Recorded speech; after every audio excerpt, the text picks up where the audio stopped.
नमस्कार दोस्तों, मैं हूं गुमनाम और आप सुन रहे हैं हॉरर कहानी, वो भी मेरी जुबानी।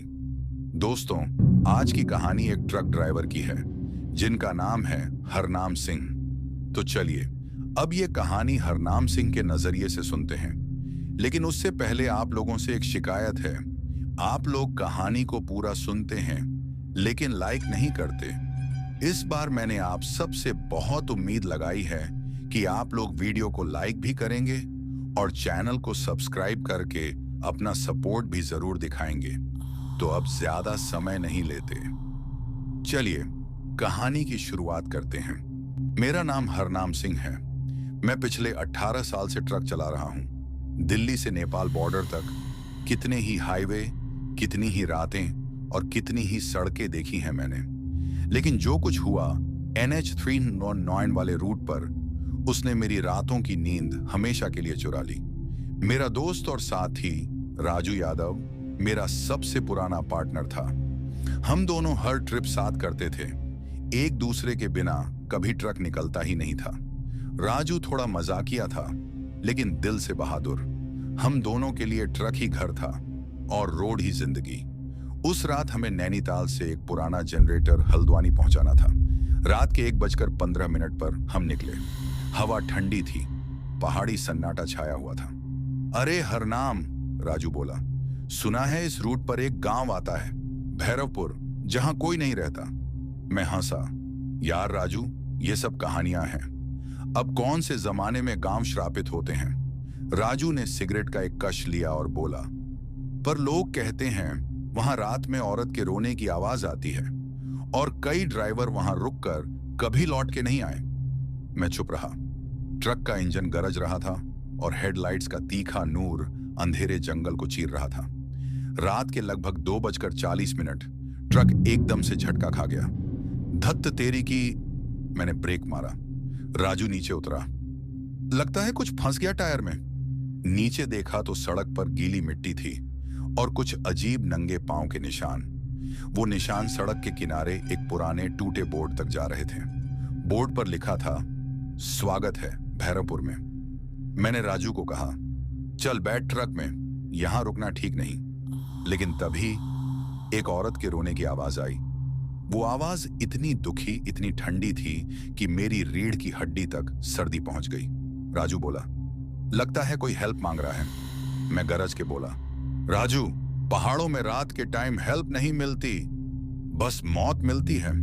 मैंने ट्रक स्टार्ट करने की कोशिश ही की थी कि हेडलाइट्स की रोशनी में एक औरत दिखी।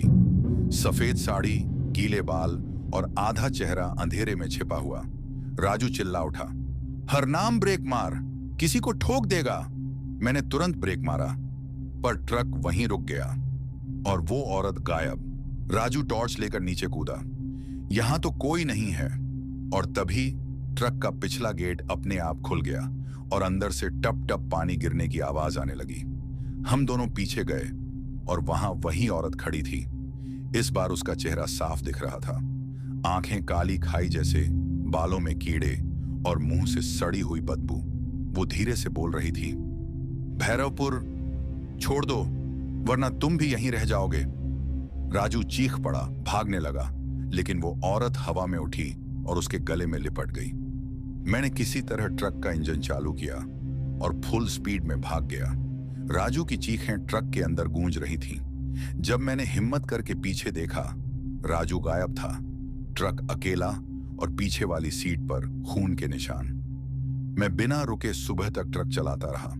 सुबह जब हल्द्वानी पहुंचा तो पुलिस ने कहा, भैरवपुर गांव 1997 में आग में जल गया था। सब लोग मर गए थे, सिर्फ एक औरत बची थी, सुलोचना। उसे लोगों ने डायन कहकर मार डाला। तब से उसी औरत का साया NH 309 पर भटकता है। जो भी उस रूट से गुजरता है वो औरत दिखाई देती है। उस रात के बाद मैंने ट्रक चलाना छोड़ दिया। राजू की लाश कभी नहीं मिली, पर जब कभी हवा तेज चलती है तो मेरे कानों में आज भी वो आवाज गूंजती है, भैरवपुर छोड़ दो। और आज तक कोई ड्राइवर उस रूट से रात के वक्त गुजरते हुए जिंदा वापस नहीं आया। उस रात के बाद मैंने ट्रक चलाना छोड़ दिया था। राजू की मौत ने मुझे अंदर से तोड़ दिया था, लेकिन जिंदगी का पहिया रुकता नहीं। गरीबी, कर्जा और गिल्ट ने मुझे मजबूर कर दिया फिर से स्टीयरिंग पकड़ने पर। इस बार मैं एक प्राइवेट ट्रांसपोर्ट कंपनी के लिए काम कर रहा था। एक दिन मुझे कॉल आया, हरनाम, एक अर्जेंट डिलीवरी करनी है अल्मोड़ा के पास, जनरेटर पार्ट्स हैं, सुबह तक पहुंचाना है। मैं हैरान रह गया। वो रूट NH 309 पर ही जाता था। दिल ने मना किया, पर जेब ने इजाजत नहीं दी। मैंने मन में सोचा, 5 साल हो गए, सब कुछ खत्म हो गया होगा। इस ट्रिप पर मेरे साथ था आरिफ खान, एक यंग ड्राइवर, 20 से 22 साल का, हमेशा जोक्स मारता रहता था। भाई, सुना है NH 309 पे कोई भूत वूत का चक्कर था? उसने मजाक में कहा। मैं चुप रहा। उसने फिर बोला, बताओ ना, क्या सीन था? मैंने सिर्फ इतना कहा, जब सड़क पे कोई औरत रात में रोती दिखाई देना तो ब्रेक मत मारना, वरना जिंदगी भर ब्रेक नहीं मार पाओगे। आरिफ हंसता रहा। अरे भाई, भूत अगर होते तो हम सब ड्राइवर सबसे पहले मर जाते। मैंने कुछ नहीं कहा, बस रोड की तरफ देखता रहा और ट्रक के मिरर में मुझे लगा कोई पीछे वाली सीट पर बैठा है। रात के 2:10, वही जगह, वही मोड़, टूटा हुआ बोर्ड जिस पर लिखा था, स्वागत है भैरवपुर में। बस इस बार बोर्ड बिल्कुल नया लग रहा था, जैसे किसी ने अभी पेंट किया हो। आरिफ बोला, अरे भाई, यहां तो कोई रह रहा है लगता है, लाइट जैसी चमक रही है अंदर जंगल में। मैं चौंक गया। पिछली बार तो ये गांव जलकर खाक हो गया था। मैंने ट्रक रोका। दूर से एक पुराना मंदिर दिखा जिसमें दिया जल रहा था। आरिफ बोला, चलो देखते हैं कौन है। मैं मना करता रहा, पर वो नहीं माना। दोनों टॉर्च लेकर नीचे उतरे। मंदिर के अंदर एक पुरानी मूर्ति थी, भैरवनाथ की, और उसके पास एक औरत का छोटा फोटो फ्रेम जिसमें नाम लिखा था, सुलोचना देवी। मेरे पैर ठिठक गए। ये वही नाम था, वही पिशाचिनी। तभी मंदिर का दरवाजा अपने आप बंद हो गया, दिया बुझ गया और हवा एकदम से ठंडी हो गई। एक आवाज गूंजी, मैं अभी तक रुकी हूं, तुमसे हिसाब पूरा करना है। आरिफ चिल्लाया, कौन है? मुझे लगा हवा के साथ किसी ने मेरे कान के पास फूंका मारा। तेरा दोस्त यहां है। मैं घूमा और मुझे मंदिर के कोने में राजू दिखा। वही कपड़े, वही ट्रकर जैकेट, पर उसका चेहरा आधा जला हुआ और आंखें बिल्कुल सफेद। मैं चीख गया, राजू, तू जिंदा है? उसने खुरदुरी आवाज में कहा, मैं जिंदा नहीं, तुझे लेकर आई है वो। और पीछे से सुलोचना का चेहरा उभर आया। अब वो आदमी के चेहरे से चिपकी हुई थी, जैसे एक साया उसके अंदर घुस गया हो। राजू या उसके भूत ने बताया, गांव वाले मुझे और सुलोचना को जिंदा जला रहे थे। उन्होंने गलत इल्जाम लगाया था कि सुलोचना डायन है। मैं उसे बचाने गया, पर दोनों जल गए। अब सुलोचना का बदला अधूरा है। जो भी ड्राइवर इस रास्ते से गुजरता है, वो उसके लिए बलि बन जाता है। आरिफ ने मंदिर का दिया जलाने की कोशिश की, पर हर बार हवा उसे बुझा देती। फिर उसने कुरान की आयत पढ़ना शुरू की और मैं जय भैरवनाथ छपने लगा। अचानक जमीन हिलने लगी, मंदिर का शिखर टूट गया और एक काली हवा निकलकर सुलोचना के चेहरे से अलग हो गई, जैसे कोई आत्मा आजाद हो गई हो। राजू ने मुस्कुराते हुए कहा, अब मैं जा सकता हूं, और धीरे धीरे हवा में घुल गया। सुबह तक हम दोनों रोड पर वापस थे। मंदिर गायब था, जैसे वो कभी था ही नहीं। आरिफ बोला, भाई, ये सब सच था क्या? मैं चुप रहा। ट्रक स्टार्ट किया और पीछे देखा। मिरर में एक पल के लिए सुलोचना का चेहरा दिखाई दिया और उसके होंठों पर एक हल्की सी मुस्कान। मैं अब भी यहां हूं। अगले दिन न्यूज आई, NH 309 पर एक और ट्रक एक्सीडेंट हुआ। ड्राइवर का नाम था आरिफ खान। आरिफ के एक्सीडेंट के बाद मेरी जिंदगी फिर से उथल पुथल हो गई। पुलिस ने बोला ब्रेक फेल था, पर मैं जानता था ब्रेक फेल नहीं हुआ था, वो रुका था। उस रात आरिफ के ट्रक के CCTV डैश कैम से जो फुटेज मिली, उसने मेरी रातों की नींद हमेशा के लिए चुरा ली। वीडियो के आखिरी 5 सेकंड में आरिफ के पीछे एक सफेद साड़ी वाली औरत खड़ी थी। और बैकग्राउंड में उसी की आवाज। 13 नंबर भी लिखा है, हर नाम। उस पल के बाद मैंने फैसला कर लिया, अब मैं भागूंगा नहीं। अगर सुलोचना का श्राप है तो मैं उससे सामने मिलकर खत्म करूंगा। मैं नैनीताल पहुंचा और लोकल पंडित ने मुझे बताया, भैरवपुर के पास एक पुराना गुप्त मंदिर है जहां भैरव बाबा का प्राचीन लिंग स्थापित है। कहा जाता है वहां सिर्फ उसी आदमी को प्रवेश मिलता है जिसका भाग्य मौत से भी कठिन लिखा हो। पंडित ने मुझे एक त्रिशूल चिह्नित ताबीज दिया और बोला, मंदिर के अंदर अगर कोई औरत दिखे उसे आंखों में मत देखना। रात के 11 बजे मैं NH 309 के जंगल से गुजरा। वही सन्नाटा, वही हवा का सिहरना और ट्रक के मिरर में अब भी मुझे लग रहा था कोई मेरे पीछे बैठा है। सड़क से कुछ दूर एक पत्थर लिखा दिखा, भैरव गुफा 2 किलोमीटर। मैं ट्रक साइड में लगाकर टॉर्च लेकर चला। पीछे से हवा में हल्का परफ्यूम और मिट्टी की खुशबू थी, जैसे कोई और भी मेरे साथ चल रहा हो। रास्ते में मुझे खून के निशान मिले, छोटे लेकिन ताजे, और जमीन पर कुछ लिखा था, अगली बलि आई है। मैं रुक गया, दिल जोर जोर से धड़क रहा था। तभी जंगल के कोने से एक 50 साल का साधु निकला, काले कपड़े में, गले में रुद्राक्ष और आंखों में ऐसा नूर जैसे सब कुछ जानता हो। उसने मुझे देखा और बोला, तू हरनाम है, तुझे बुलाया गया है। मैं कांप गया। बुलाया? किसने? जो आग में जली थी और अब बदला पूरा करना चाहती है। साधु ने मुझे गुफा के पास बिठाकर बताया, सुलोचना देवी भैरवपुर के ठाकुर की बेटी थी। गांव वाले उसे डायन समझ बैठे क्योंकि उसने भैरव बाबा के नियम तोड़ दिए थे। एक रात वो भैरव की मूर्ति के सामने किसी मृत आदमी को जीवित करने की कोशिश कर रही थी। लोगों ने समझा वो काला जादू कर रही है और उसे और उसके प्रेमी को जिंदा जला दिया। उसका आखिरी वादा था, जो भी भैरव बाबा के रास्ते से गुजरेगा मैं उसे देखूंगी और पूछूंगी, क्या तुझे भी जीवित रहना जरूरी है? साधु ने मुझे एक काली मिट्टी दी और बोला, ये भैरव की भूमि की मिट्टी है। अगर वो तेरे पास आए तो इससे अपने मुंह पर लगा लेना, वो तुझे नहीं पहचान पाएगी। मैं गुफा के अंदर गया। अंधेरा इतना गहरा कि टॉर्च की रोशनी भी थक गई। दीवार पर लिखा था, अग्नि से शांति, रक्त से मुक्ति। मुझे लगा कोई मेरे पैरों के पास से निकला। मैंने टॉर्च लगाई। राजू का जला हुआ हाथ। मैं चीख पड़ा और पीछे गिरा, और तभी आगे की दीवार खिसक गई और उसके पीछे एक जीवित, सांस लेती औरत खड़ी थी। सफेद साड़ी, लेकिन आंखें अब लाल। तू वापस आया हरनाम, अब तुझे छोड़ के कोई नहीं जाएगा। उसके हाथ से आग निकली और पूरी गुफा लाल रोशनी से भर गई। मैंने मिट्टी अपने मुंह पर लगाई और उसके सामने जय भैरवनाथ जपा। वो चीखी, भैरव उसका नहीं, मेरा था। और पूरी गुफा हिल उठी। गुफा की दीवार फट गई और अंदर एक पुरानी हवेली जैसी जगह दिखाई दी। एक पत्थर का तख्त जहां किसी आदमी की जली हुई लाश बंधी थी। उसके गले में वही ताबीज था जो मुझे पंडित ने दिया था। मैं हैरान रह गया, ये तो वही ताबीज है। तो फिर? साधु की आवाज गुफा में गूंजी, वही ताबीज तेरे दोस्त राजू के लिए था, लेकिन तुझे मिल गया। तुझे भैरव ने अपना पैगंबर बना दिया है, पर अब सुलोचना तुझे छोड़ने वाली नहीं। तभी पीछे से वो लाल आंखों वाली औरत मेरी तरफ बढ़ी और एक पल में उसका चेहरा राजू का हो गया। मैं और वो एक ही हैं।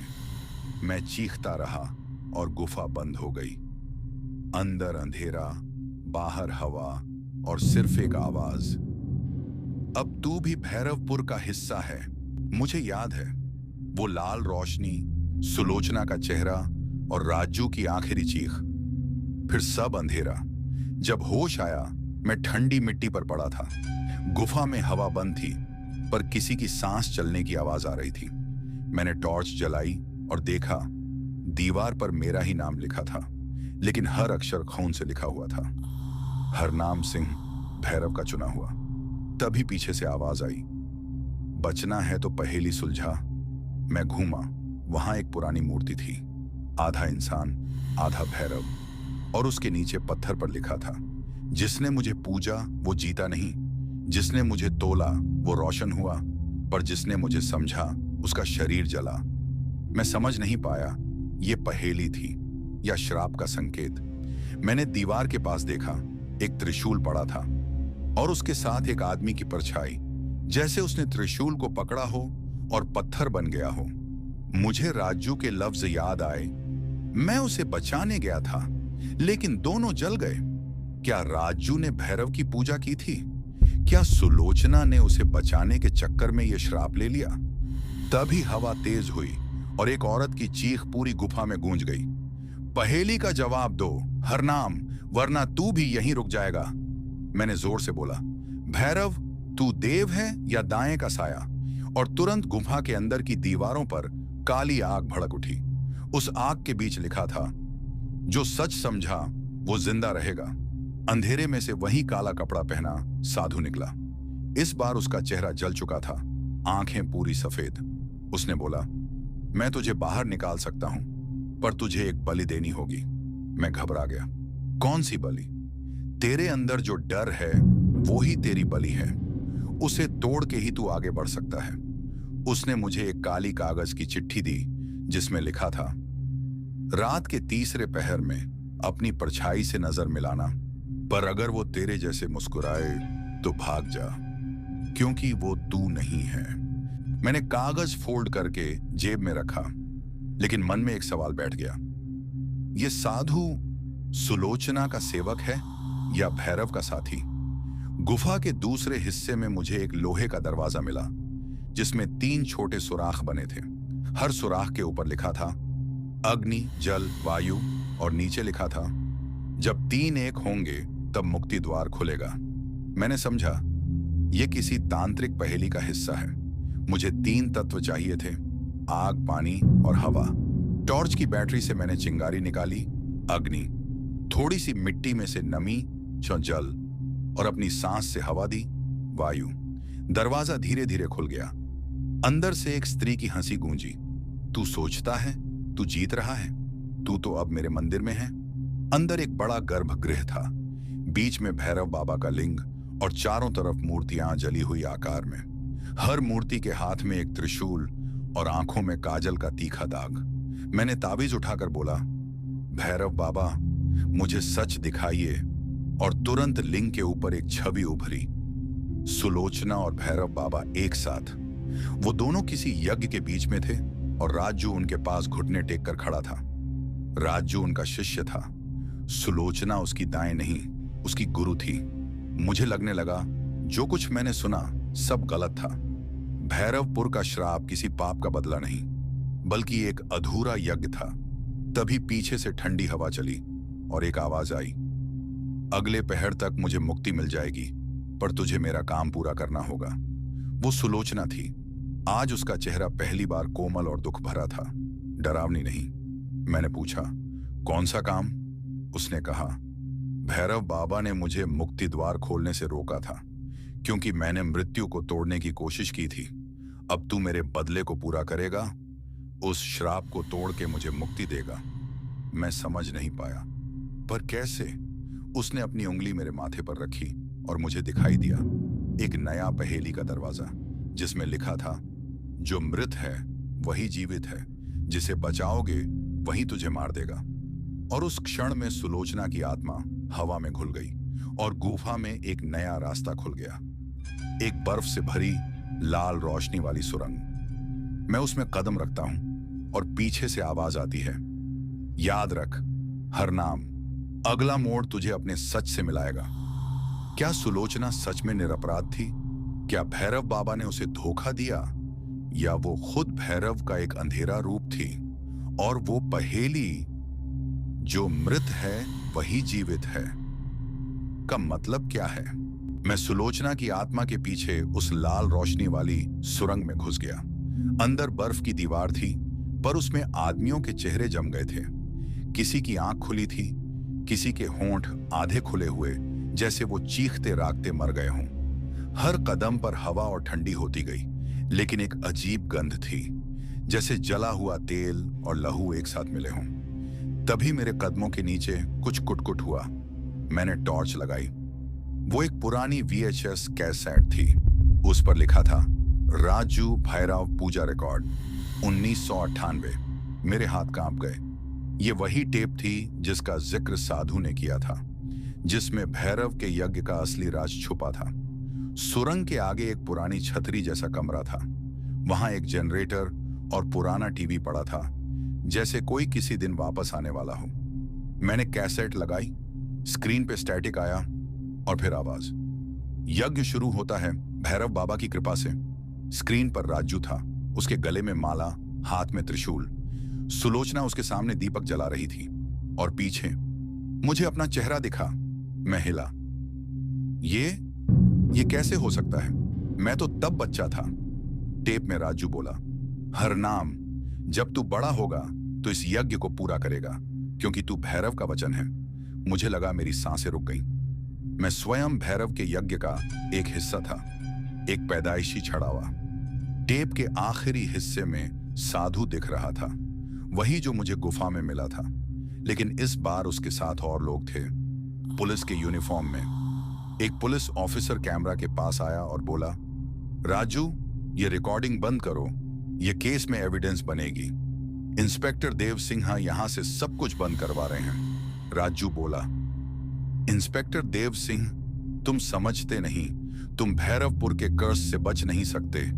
स्क्रीन ब्लिंक हुआ और एक सेकंड के लिए पुलिस ऑफिसर का चेहरा बदल गया। उसकी आंखें सफेद और जीभ लंबी हो गईं। टीवी से आवाज आई, मृत्यु सुरंग से बच के कोई नहीं गया, इंस्पेक्टर भी नहीं।